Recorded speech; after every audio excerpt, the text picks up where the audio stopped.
Hey, welcome back. Today we're diving into chapter 4 of Practicing the Power of Now by Eckhart Tolle. A chapter that honestly feels like a mirror. Not a dramatic mirror, not one that shows our biggest traumas or deepest wounds, but the quiet, everyday mirror we work past without noticing. This chapter isn't about the heavy parts of the human experience. It's about the subtle, the ordinary, the background noise that shapes our days without us even realizing it. And sometimes those subtle things are the most powerful teachers. At the beginning of this chapter, Toll says, it is essential to bring more consciousness into your life in ordinary situations when everything is going relatively smoothly. Most of us wait until life shakes us, until something hurts or something breaks, before we finally slow down and ask, what's going on inside me? But he's telling us, practice presence not only in chaos, but in the calm, because that's where real strength grows. It's like building an inner field, an energy that becomes so clear and grounded that negativity, fear, or unconscious reactions simply can't survive in it. Just like darkness can't survive when a light is on. And it made me think, how often am I actually at ease within myself? Not busy, not distracted, not planning, not worrying, just at ease.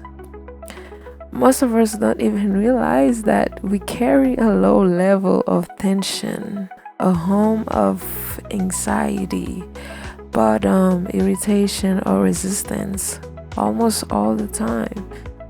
Phil calls it the background static. And this static becomes so normal that we don't notice it's there. Observing your inner state, it invites us to start watching ourselves with a softer, deeper curiosity. To ask simple questions throughout the day. Am I at ease right now? What's happening inside me at this moment? Is my mind judging something? Am I resisting? What is? And what I love is that he says, don't answer immediately. Don't analyze. Just look inside. Feel your breath. Feel your body. Feel if there's tension. Notice your thoughts. Because the moment you actually observe your inner state with awareness, something shifts. Anything unconscious dissolves in the light of consciousness. That to me is the most beautiful part of this chapter. You don't need to fight your inner patterns, you just need to see them. The present moment versus the mind. This chapter also expresses how often we're not living in the moment, not because something big is happening, but because we're pulled into time. We're here physically, but we want to be there. He talks about two traps: being stuck in the past, remembering, reliving, glorifying, or resenting what has already happened. We think we're just recalling memories, but those memories create guilt, pride, regret, resentment, and they age us from the inside. Toll says, die to the past every moment. You don't need it. Only keep the parts that matter now, the wisdom, the lessons, the love, and let everything else dissolve in presence. Projecting into the future, the what if thoughts, the imaginary scenarios, the fear of things that don't even exist. He calls them mental phantoms. And really, how do we fight something that isn't real? We don't. We just come back to the now. The illusion of waiting. He says many of us live in a constant state of waiting, not just waiting in line or at the airport, but waiting for life to begin. Waiting for love, waiting for success, waiting for the next chapter, waiting for the moment we finally feel good. But waiting is resistance. Waiting is rejecting the present moment. Waiting is saying, I don't want what I have, I want what I don't have.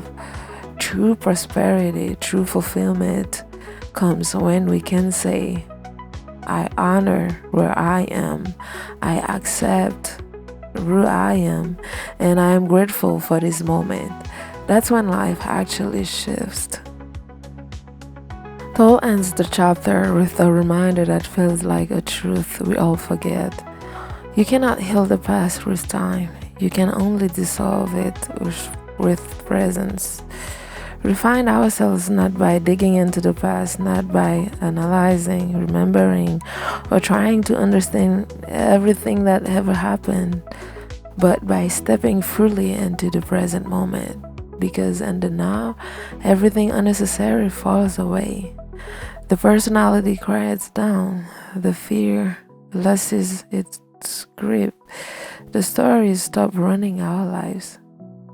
And what remains is you, pure, aware, alive, whole. So as you go through your week, I invite you to practice the simplest thing. Check in with yourself. Ask, am I at ease right now? And instead of answering, just feel your breath, feel your body, feel the present moment holding you. This is where your true strength grows.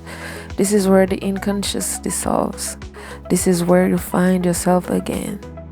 Thank you for sharing this space with me. Until next time, be here gently, fully, and totally. Bye.